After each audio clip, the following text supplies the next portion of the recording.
سیدنا عمر بن خطاب رضی اللہ تعالی عنہ کی عظیم شخصیت کے متعلق چند ایک باتیں آپ کے گوش و گزار کریں گے۔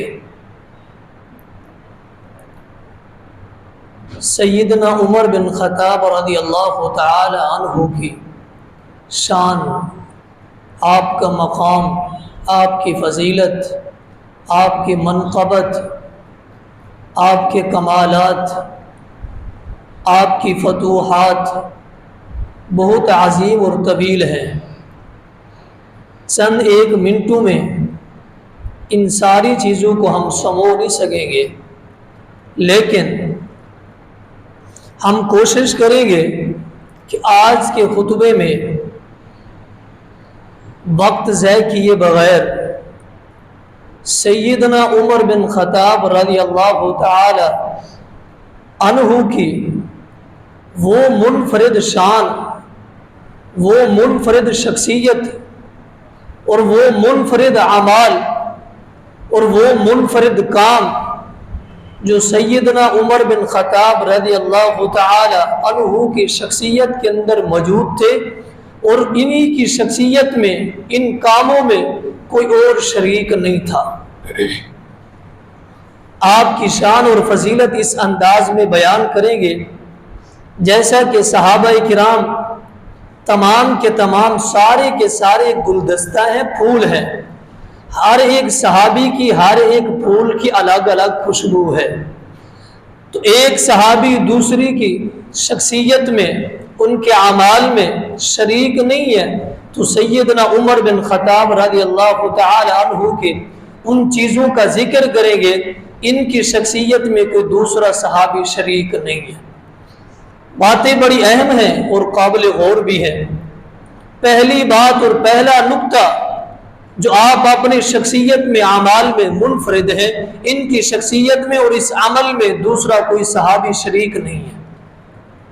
پہلا عمل اور کام یہ ہے، معروف حدیث ہے جامع ترمذی کے اندر، مسند احمد کے اندر، ابو داود کے اندر، سلسلہ صحیحہ کے اندر، تفسیر قرطبی کے اندر، بہت ساری کتابوں کے اندر یہ حدیث معروف ہے اور مختلف طریقوں سے آتی ہے۔ جو حدیث میں آپ کے سامنے پیش کر رہا ہوں صحیح بخاری کے اندر موجود ہے، اس کا انداز اسلوب بھی مختلف ہے۔ نبی اکرم صلی اللہ علیہ وسلم ایک مرتبہ نماز مغرب کے بعد اپنے ہاتھوں کو اٹھاتے ہیں۔ پہلا نقطہ، اپنے ہاتھوں کو بلند کرتے ہیں اللہ رب العالمین کے سامنے اور دعا کرتے ہیں۔ نماز مغرب کے بعد کیا دعا کرتے ہیں؟ اللہم اعز الاسلام ہذین الرجلین احب الیک، صحیح بخاری کی حدیث ہے، توجہ رکھنا۔ اے اللہ، مکہ کی سرزمین پر دو نوجوان رہتے ہیں، دو لوگ رہتے ہیں، ان کی آواز کے اندر بھی بڑا درد ہے، بلند آواز ہے، ان کی کلائی کے اندر بھی پاور ہے، بڑے طاقتور دونوں نوجوان ہیں۔ اے اللہ، جس کے ساتھ احب الیک تو محبت کرتا ہے اسے اسلام کے لیے پسند کر لے۔ ایک ہشام کا بیٹا ہے، دوسرا خطاب کا بیٹا ہے۔ ہشام کے بیٹے کا نام اس وقت ابو الحکم اسے لوگ کہتے تھے، لیکن نبی اکرم صلی اللہ علیہ وسلم نے ان کا نام ابو جہل رکھا ہے۔ ابو الحکم ہے یعنی ابو جہل ہے، دوسرا خطاب کا بیٹا عمر ہے رضی اللہ تعالی عنہ۔ احب الیک، اللہ ان دونوں میں سے جس کے ساتھ تو محبت کرتا ہے اسلام کے لیے انہیں پسند کر لے، انہیں توفیق دے دے، وہ مسلمان ہو جائے اور اسلام کو طاقت پہنچے گی۔ اب نبی اکرم صلی اللہ علیہ وسلم نے دعا کی ہے اسلام کے لیے اور سپرد اللہ تعالیٰ کے کی ہے، اللہ تیرے حوالے، جس سے تو محبت کرتا ہے اسے پسند کر لے۔ اور ایک دن نماز مغرب کے بعد آپ نے دعا فرمائی، دوسرے دن عمر بن خطاب رضی اللہ تعالی عنہ مسلمان ہوئے، اسلام قبول کیا، کلمہ پڑھا، اسلام میں داخل ہو گئے۔ اور یہاں پر اس حدیث سے 3 نقطے سمجھ آتے ہیں، شاید کہ ہمارا ٹائم مکمل ہو جائے، باتیں اہم ہیں۔ اس حدیث سے 3 نقطے سمجھ آتے ہیں۔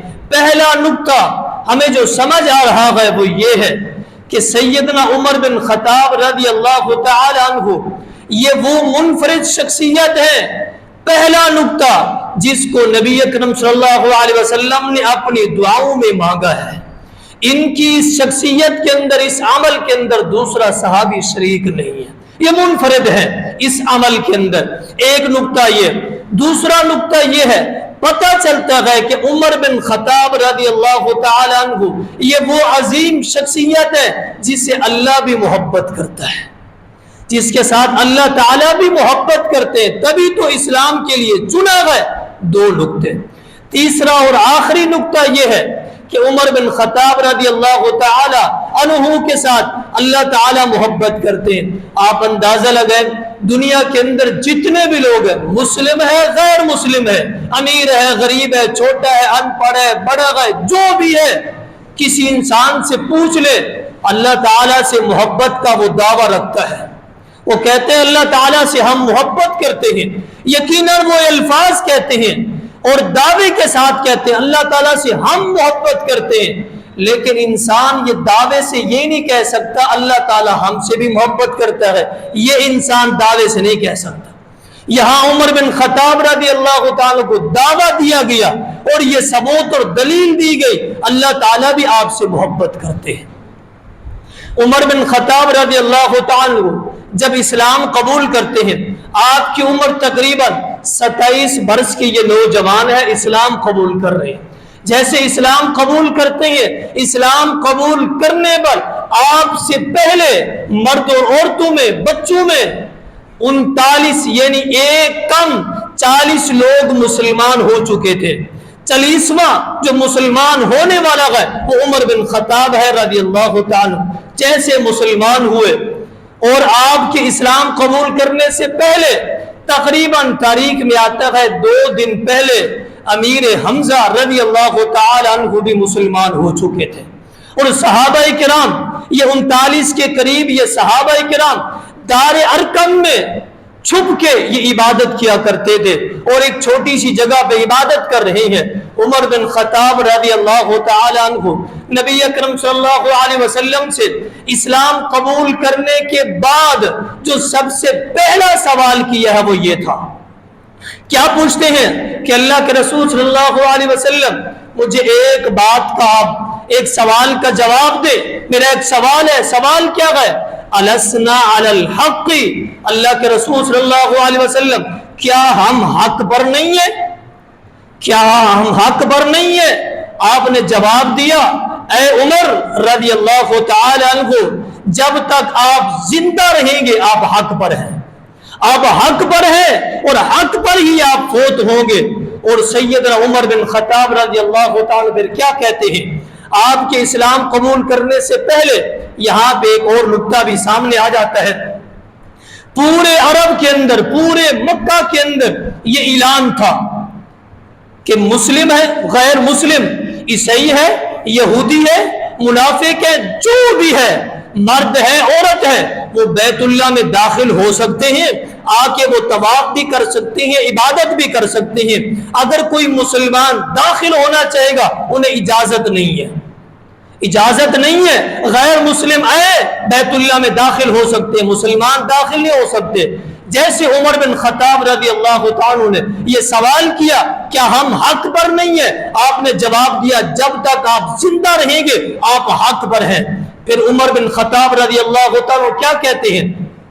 اللہ کے رسول صلی اللہ علیہ وسلم جب ہم حق پر ہیں پھر ہم بیت اللہ میں داخل کیوں نہیں ہو سکتے؟ جب ہم حق پر ہیں ہم بیت اللہ میں جا کے عبادت کیوں نہیں کر سکتے؟ جب ہم حق پر ہیں تو ہم شرعاً جا کے بیت اللہ کا طواف کیوں نہیں کر سکتے؟ جب ہم ہیں حق پر، غیر مسلم دوسرے حق پر نہیں ہے، وہ بیت اللہ میں آ سکتے ہیں، ہم کیوں نہیں جا سکتے جبکہ ہم حق پر ہیں؟ نبی اکرم صلی اللہ علیہ وسلم سے اتنا جملہ کہا، عمر بن خطاب رضی اللہ تعالی عنہ اٹھے اور چلے گئے۔ آپ کا اور جواب نہیں سنا، صحیح بخاری کی حدیث پڑھ رہا ہوں، آپ اٹھے اور چلے گئے، سیدھے جمیل کے پاس آپ پہنچے، جمیل کے پاس چلے گئے۔ عرب کی سرزمین پر ایک شخص تھا جس کا نام جمیل تھا۔ اب جمیل کے پاس امیر المؤمنین عمر بن خطاب رضی اللہ تعالیٰ عنہ کو پہنچے ہیں۔ جمیل کون ہے؟ جمیل کی آپ وضاحت سمجھے پھر اپنی بات کی طرف آتے ہیں۔ جمیل عرب کے اندر سرزمین پہ کسی بات کو عام کرنا ہوتا، پھیلانا ہوتا، سارے لوگوں کو بتانے کی ضرورت نہیں ہوتی، صرف جمیل کو پتہ چل جاتا، پورے عرب کے اندر، پورے مکہ کے اندر بات یہ پھیل جاتی، سب کو بتانے کی ضرورت نہیں ہے، جمیل کو پتہ چل جائے بس پورے جگہ پہ بات پھیل جائے گی۔ اسی طرح معاشرے کے اندر کچھ لوگ ایسے ہوتے ہیں، بس انہیں بات کی خبر ہو جائے، پتہ چل جائے، دوسرے لوگوں کو بتانے کی ضرورت نہیں ہے، پورے معاشرے کے اندر بات پھیل جاتی ہے۔ انہی میں سے ایک جمیل بھی تھا۔ امیر المؤمنین جمیل کے پاس کیوں گئے؟ جا کے جمیل سے کیا کہتے ہیں؟ جمیل، آپ کو پتہ ہے کہ عمر بن خطاب مسلمان ہو چکے ہیں؟ اچھا، عمر بن خطاب رضی اللہ تعالی مسلمان ہو چکے ہیں؟ اتنا جملہ کہا، آپ واپس چلے آئے۔ آپ کو پتا تھا جمیل کو بات پہنچنی ہی ہے، جمیل کو خبر ملنی ہی ہے، پورے عرب کے اندر، مکہ کے اندر بات یہ پھیل جائے گی۔ اتنے میں دوسرے دن پتا چلا پورے مکہ کے سرزمین پر یہ بات پھیل چکی ہے۔ جمیل فوراً اٹھا، بیت اللہ کے قریب گیا اور دروازے کے اوپر کھڑے ہو کے اس نے تو آواز لگانا شروع کر دی، لوگوں کو بتانا شروع کر دیا، لوگوں سن لو، آپ کہتے تھے خطاب کا گدھا تو مسلمان ہو سکتا ہے، خطاب کا بیٹا مسلمان نہیں ہو سکتا۔ لوگ تم کہتے تھے خطاب کا گدھا مسلمان ہو جائے گا لیکن خطاب کا بیٹا مسلمان نہیں ہوگا۔ لوگوں سن لو، آج خطاب کا گدھا تو مسلمان نہیں ہوا لیکن خطاب کا بیٹا عمر مسلمان ہو گیا ہے۔ لوگ سارے کے سارے جمع ہو گئے، پریشانی کے عالم میں جمع ہونے کے بعد ایک دوسرے سے کہہ رہے ہیں بات ہے جمیل کی، پتہ نہیں درست ہے یا غلط ہے، تصدیق کرتے ہیں۔ جمیل کی بات بعض اوقات یقینی نہیں ہوتی، تصدیق ضروری ہے۔ بات جمیل کی ہے، پتہ کرتے ہیں حقیقت بھی ہے یا نہیں ہے۔ پتہ لگایا گیا، عمر بن خطاب رضی اللہ تعالیٰ نے دیکھا لوگ جمع ہے سارے کے سارے بیت اللہ کے باہر، آپ نے صحابہ کرام کو، نبی اکرم صلی اللہ علیہ وسلم کو ساتھ لیا، تلوار بھی لیتے ہیں، سارے لوگوں کے پاس پہنچ جاتے ہیں۔ لوگوں نے پوچھا اے عمر بن خطاب رضی اللہ تعالیٰ کیا جمیل درست کہہ رہا ہے؟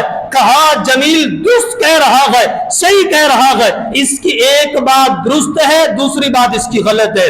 یہ جو کہہ رہا ہے کہ عمر بن خطاب مسلمان ہو گئے رضی اللہ تعالیٰ، اس کی یہ بات درست ہے۔ جب یہ کہہ رہا ہے کہ عمر بن خطاب بے دین ہو گئے ہیں، اس کی یہ بات درست نہیں ہے، میں تو ابھی دیندار ہوا، ابھی میں مسلمان ہوا، ابھی میں صحیح جگہ پہ پہنچا، یہ اس کی بات غلط ہے۔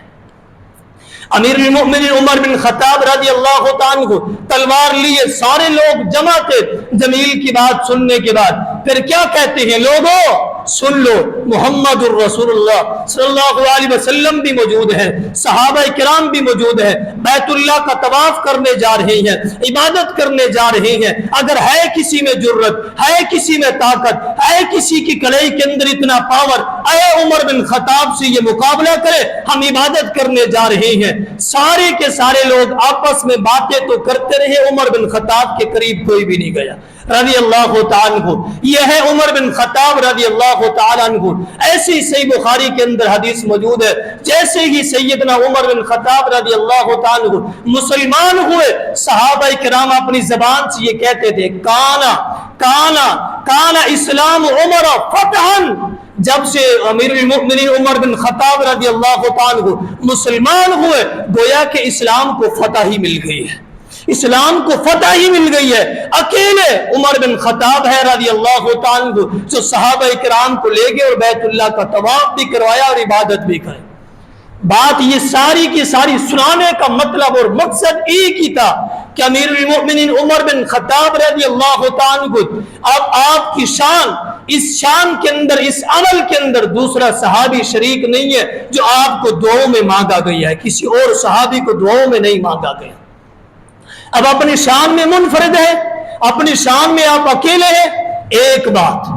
دوسری بات، امیر المؤمنین عمر بن خطاب رضی اللہ تعالیٰ عنہ اپنی شان اور عظمت میں منفرد ہے، اس کے اندر بھی آپ کا کوئی شریک نہیں ہے، کوئی دوسرا صحابی شریک نہیں ہے۔ حدیث صحیح بخاری کے اندر، جامع ترمذی کے اندر، ابو داود کے اندر، مسند احمد کے اندر، سلسلہ صحیحہ کے اندر یہ حدیث موجود ہے۔ آپ فرماتے ہیں ما کان قبلکم امم محدثون، مجھ سے پہلے جتنے بھی انبیاء گزرے ہیں اللہ رب العالمین نے ہر ایک نبی کو ایک محدث دیا ہے۔ محدث کسے کہتے ہیں؟ اور میری امت میں اور مجھے جو اللہ رب العالمین نے محدث دیا ہے وہ عمر بن خطاب ہے رضی اللہ تعالیٰ عنہ۔ اب لفظ محدث، اس کی تعریف کیا ہے؟ لفظ محدث پڑھنے، دال کے فتح کے ساتھ، زبر کے ساتھ، لفظ محدث دال کے کسرے کے ساتھ، زیر کے ساتھ پڑھیں گے تو ایک محدث کو، جس کو حدیث یاد ہو، ایک عالم ہو، مجتہد ہو، اسے محدث کہا جاتا ہے۔ دال کے زبر کے ساتھ، فتح کے ساتھ پڑھنا، محدث اسے کہا جاتا ہے جس کے پاس وحی تو نہیں آتی لیکن اللہ رب العالمین کی طرف سے اس کے دل کے اندر الہام آتا ہے، وہ وقت کے نبی کو، موجودہ نبی کو وہ مشورے دیتا ہے، اللہ تعالیٰ کو اس کے مشورے اتنا پسند آتے ہیں، اللہ تعالیٰ شریعت بنا کے نازل کر دیتے، اسے محدث کہا جاتا ہے۔ میری امت میں، میری قوم میں جو محدث ہے وہ امیر المؤمنین عمر بن خطاب ہے رضی اللہ تعالیٰ عنہ۔ آپ کی شان میں، آپ کی اس عمل میں، آپ کی اس فضیلت میں دوسرا کوئی صحابی شریک نہیں ہے۔ آپ نے فرمایا کہ محدث ضرور ہے، لو کان بعدی نبی لکان عمر بن الخطاب، میرے بعد اگر کوئی نبی ہوتا وہ عمر بن خطاب ہوتے رضی اللہ تعالیٰ عنہ، لیکن میرے بعد کوئی نبی نہیں آئے گا، میں خاتم النبیین ہوں، میرے بعد کوئی نبی ہے، قیامت تو آئے گی لیکن نبی نہیں آئے گا۔ تو یہاں سے پتہ چلتا ہے کہ اس شان میں، اس فضیلت میں، اس امیت میں سیدنا عمر بن خطاب رضی اللہ تعالیٰ اکیلے ہی آئے۔ اب لفظ محدث، عمر بن خطاب رضی اللہ تعالیٰ نے نبی اکرم صلی اللہ علیہ وسلم کو چند ایک مشورے بھی دیے جو شریعت بن کے نازل ہوئی، تاکہ اس کی وضاحت بھی ہو جائے۔ دو باتوں کا ذکر کریں گے۔ پہلی بات، نبی اکرم صلی اللہ علیہ وسلم کو مشورہ دے رہے ہیں، التجا کر رہے ہیں کہ اللہ کے رسول صلی اللہ علیہ وسلم، میرا یہ مشورہ ہے، میں یہ چاہتا ہوں کہ مسجد نبوی کے اندر بیت اللہ میں ایک جگہ ایسے ہے، اگر آپ اس کو جے نماز پڑھنے کی جگہ بنا لے تو اس جگہ پہ کھڑے ہونے کے ساتھ سامنے دونوں قبلے آ جاتے ہیں، بیت المقدس بھی اسی سمت پہ آتا ہے اور بیت اللہ بھی اس کے سامنے آ جاتا ہے۔ بیت المقدس مکمل تو نہیں آتا لیکن اسی سمت پہ آتا ہے، اگر اسی جگہ پہ کھڑے ہو کے نماز پڑھی جائے تو پوچھا عمر بن خطاب رضی اللہ تعالیٰ عنہ وہ کون سی جگہ ہے؟ کہتے ہیں وہ مقام ابراہیم ہے۔ اب مقام ابراہیم پہ کھڑے ہو کے ایک حاجی یا معتمر عمرہ کرنے والا وہاں جا کے 2 رکعت نماز ادا کرتا ہے تو وہ سامنے بیت اللہ کو بھی پاتا ہے اور بیت المقدس کی سمت کو بھی پاتا ہے، دونوں قبلے اس کے سامنے آتے ہیں۔ اگر آپ کو یہاں بات سمجھ نہیں آ رہی، اللہ رب العالمین نے جس کو توفیق دی ہے یا جس کو توفیق دے گا اللہ تعالیٰ بیت اللہ میں جانے کی، تو وہاں جا کے آپ دیکھ لینا اور سمجھ لینا، وہاں کے علماء اور جو لوگ ہیں ان سے آپ یہ پوچھ لینا، کیونکہ یہ حدیث مسند احمد کے اندر موجود ہے، سامنے دونوں قبلے، مکمل بیت المقدس تو نہیں آتا لیکن اس کی سمت کچھ آتی ہے۔ مقام ابراہیم کو 2 رکعت نماز پڑھنے کی جگہ بنا لے، ادھر مشورہ عمر بن خطاب رضی اللہ تعالیٰ نے دیا، آسمان سے یہ قرآن وَاتَّخِذُوا مِن مَّقَامِ إِبْرَاهِيمَ مُصَلًّى، مقام ابراہیم کو مصلی گاہ، نماز پڑھنے کی جگہ بنا لے۔ عمر بن خطاب رضی اللہ تعالیٰ کو یہ مشورہ ہمیں پسند آ گیا ہے، یہ شریعت بنی۔ دوسری بات، اے اللہ کے رسول صلی اللہ علیہ وسلم، آپ کے گھر کے اندر سارے لوگ آتے ہیں، سارے لوگ آتے ہیں، اپنے بھی آتے ہیں، بیگانے بھی آتے ہیں، رشتہ دار غیر رشتہ دار سارے آتے ہیں۔ میرا دل چاہتا ہے پردے کا حکم دے، خواتین کو پردے کا حکم دے۔ اللہ رب العالمین کو یہ عمل اور یہ کام اتنا پسند آیا، یا ایھا النبی قل لازواجک وبناتک ونساء المؤمنین یدنین علیہن من جلابیبہن۔ عمر بن خطاب رضی اللہ تعالیٰ کو یہ مشورہ ہمیں اتنا پسند آیا اور پردے کا حکم یہ نازل ہوا۔ پتہ چلتا ہے کہ عمر بن خطاب رضی اللہ تعالیٰ عنہ اس شان کے اندر، اس عمل کے اندر منفرد ہے، آپ کا کوئی شریک نہیں ہے، آپ کو محدث ہونے کا لقب بھی ملا ہے۔ دو باتیں ہیں۔ تیسری اور آخری بات، سیدنا عمر بن خطاب رضی اللہ تعالیٰ عنہ شخصیت اپنے عمل کے اندر منفرد ہے۔ آپ اندازہ لگائیں سیدنا عمر بن خطاب رضی اللہ تعالیٰ عنہ کی یہ شخصیت، آپ کی فضیلت اور آپ کی اہمیت اس حدیث سے آپ لگائیں۔ نبی اکرم صلی اللہ علیہ وسلم نے کئی بار، صحیح بخاری کی حدیث ہے، کئی بار آپ نے خواب کی حالت میں جنت اور جنت کے محلات کو آپ نے دیکھا، کئی بار آپ نے دیکھا۔ حالت بیداری میں آپ نے ایک مرتبہ جنت کو دیکھا ہے، خواب کے اندر آپ کو کئی بار دکھایا گیا، لیکن ساری چیزوں کے باوجود، کئی بار دیکھنے کے باوجود جنت کو، لیکن نبی اکرم صلی اللہ علیہ وسلم نے جنت کے کسی ایک محل یا کسی ایک چیز کو پانے کی آپ نے خواہش نہیں کی۔ جب حالت بیداری میں آپ جنت کو دیکھ رہے ہیں، ایک جنت کے اندر ایسا محل ہے جس کے لیے آپ نے خواہش کی ہے کہ یہ محل میرا ہوتا۔ کون خواہش کر رہا ہے؟ محمد الرسول اللہ صلی اللہ علیہ وسلم جب تک جنت میں داخل نہیں ہوگے، آپ سے پہلے کوئی جنت میں داخل نہیں ہوگا۔ سب سے پہلے جنت میں داخل ہونے والے محمد الرسول اللہ صلی اللہ علیہ وسلم ہیں، لیکن اس سے پہلے آپ خواہش کر رہے ہیں جنت کے نظارے کو دیکھ کے، ایک محل کو دیکھ کے، یہ محل میرا ہوتا۔ وہ کس کا محل ہے؟ آپ صلی اللہ علیہ وسلم جب معراج پر گئے، اس حدیث سے، اس اسلوب سے پتہ چلتا ہے آپ نے سوال کیے، پوچھا کس سے سوال کیے؟ بعض محدثین لکھتے ہیں، بڑی اہم بات ہے اور مسئلے کی بات بھی ہے، بعض محدثین لکھتے ہیں آپ نے یہاں جو جنت کے اندر یہ سوال کیے تھے کہ یہ محل کس کا ہے، محدثین کہتے ہیں کہ سوال آپ جبریل علیہ السلام سے کر رہے تھے۔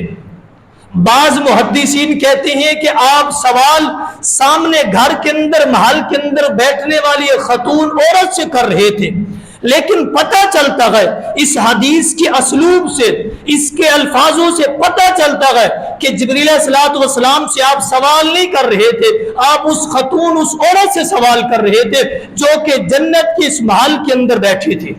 آپ اندازہ لگائیں، حدیث سنے، آپ کو مسئلہ سمجھ آ جائے گا۔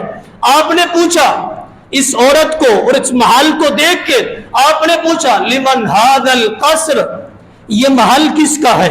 سامنے سے جواب آتا ہے کہ یہ محل ھذا رجل قرشی، ایک قریشی شخص کا یہ محل ہے۔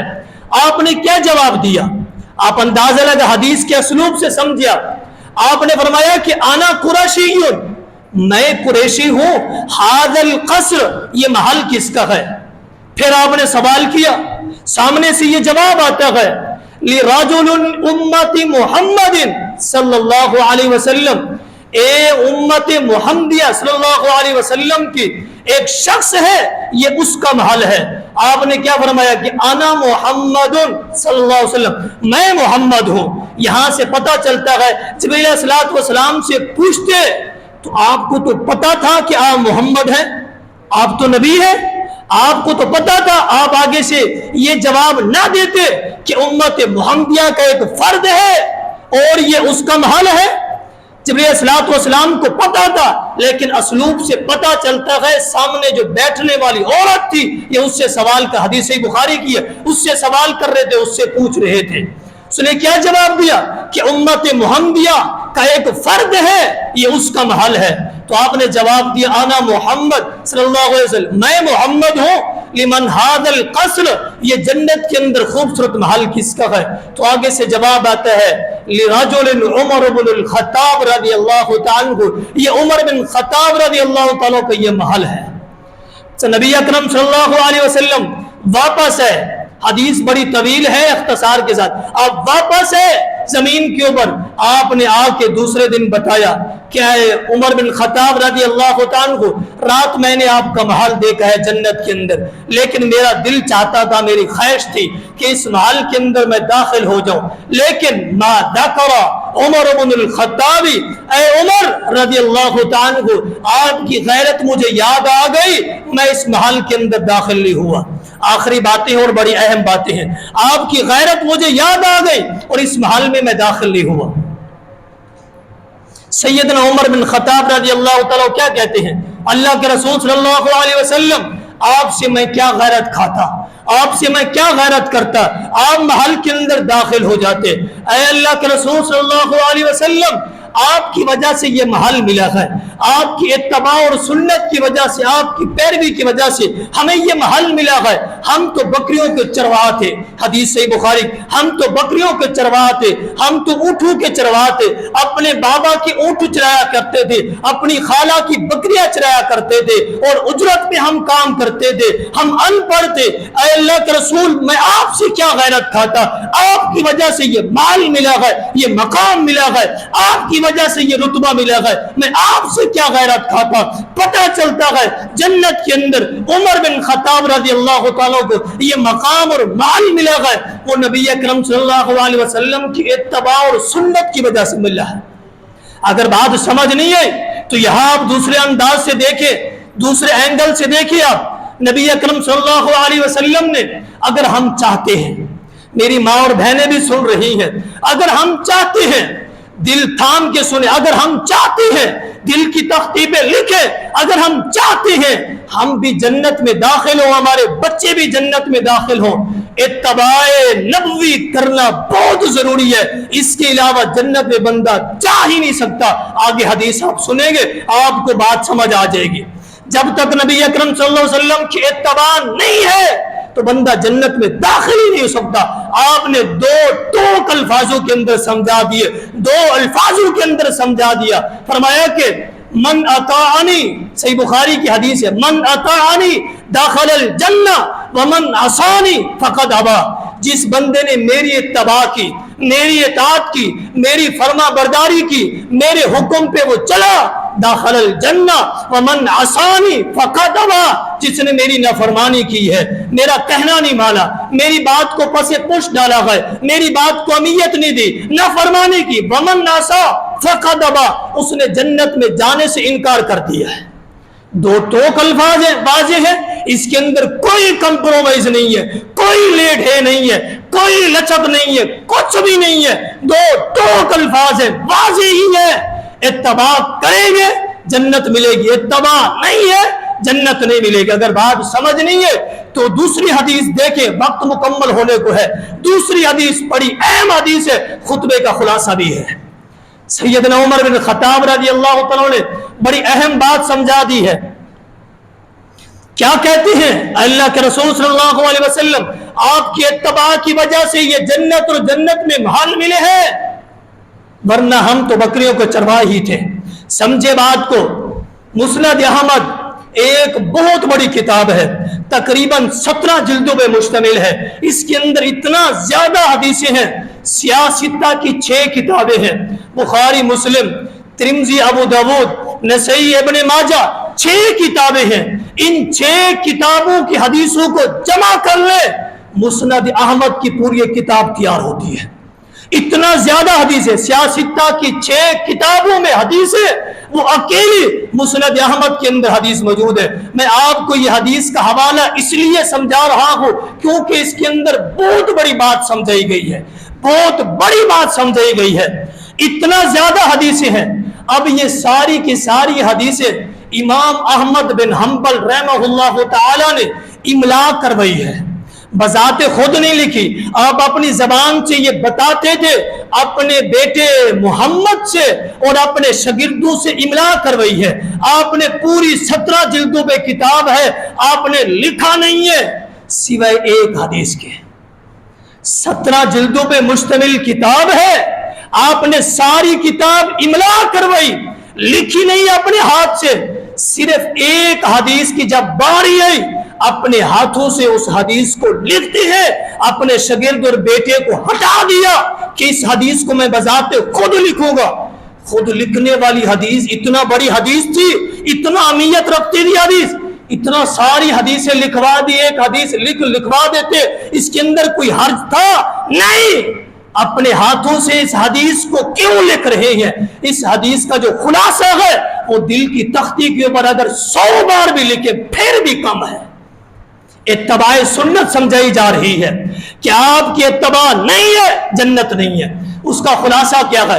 کل قیامت کا دن ہوگا، اللہ رب العالمین کی عدالت میں ایک شخص آئے گا، اس شخص کے اوپر پوری دنیا کے لوگوں کے مقدمے ہوگے، والدین کے مقدمے، بہن بھائیوں کے مقدمے، رشتہ داروں کے مقدمے، وڈیروں کے مقدمے، دوستوں کے مقدمے، استادوں کے مقدمے، ہر ایک شخص کا اس بندے کے اوپر مقدمے ہی مقدمے ہیں، شکایتیں ہی شکایتیں ہیں، کچھ بھی اعمال نہیں ہے، لوگ سارے مقدمے لے کے آئے ہیں، والدین بھی کھڑے ہیں، دوست بھی کھڑے ہیں، رشتہ دار بھی کھڑے ہیں، سارے کے سارے مقدمے لے کے آئے ہیں، لیکن اس کے ایک درجے کے اندر، اس کے رجسٹر کے اندر، دفتر کے اندر یہ بات لکھی ہوگی، یہ شخص سب کی نہیں مانتا تھا، اگر مانتا تھا تو محمد رسول اللہ صلی اللہ علیہ وسلم کی مانتا تھا، نہ کہتا تھا وڈیروں کی بات نہیں اہمیت رکھتی، والدین کی شریعت کے خلاف نہیں اہمیت رکھتی،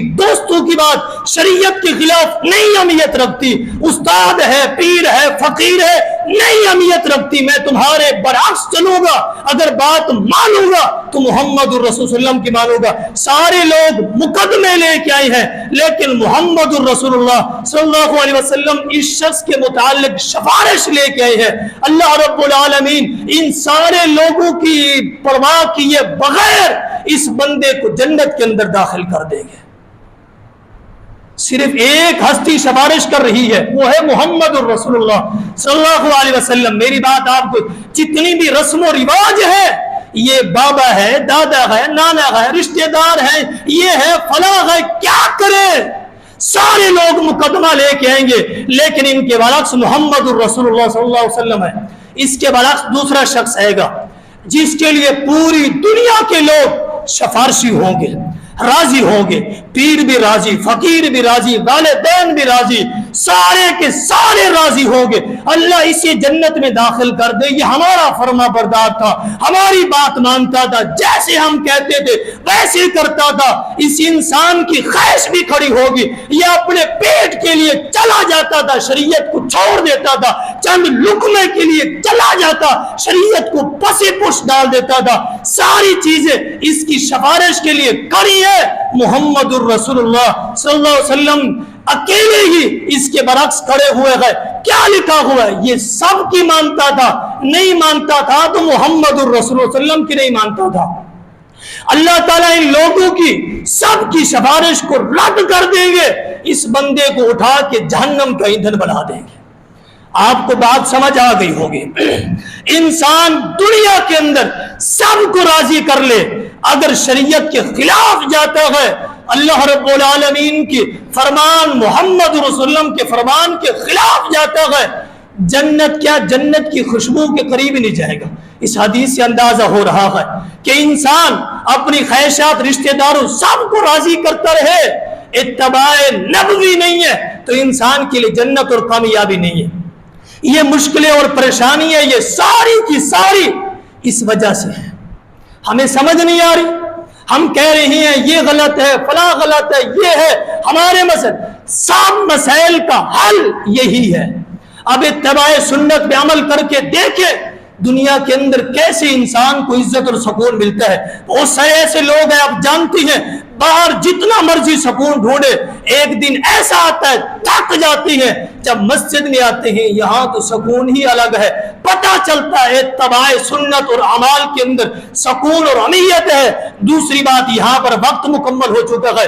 انسان دنیا کے اندر جتنی چیزیں ہیں سب عارضی ہیں، سب کی سب عارضی، حتیٰ کہ گناہ بھی عارضی ہے، گناہ بھی عارضی ہے، جتنی چیزیں سب عارضی ہیں سوائے انسان کے نیک اعمال کے۔ انسان اگر گناہ کر رہا ہے، نیک اعمال کرتا ہے، ان الحسنات یذہبن السیئات، گناہ بھی عارضی ہے، گناہ بھی ختم ہو جائے گا۔ کل قیامت کے دن سزا ملنے کے بعد اللہ تعالیٰ جنت میں مسلمان کو ڈالیں گے، پتہ چلتا ہے گناہ عارضی ہے، انسان کا عمل ہمیشہ والا وہ جنت میں لے کے جائے گا۔ سب چیزیں عارضی ہیں، جو ہمیشہ رہنے والی ہے وہ انسان کے نیک اعمال ہے، جس کا ہم سستی کا اور غفلت کا شکار ہے۔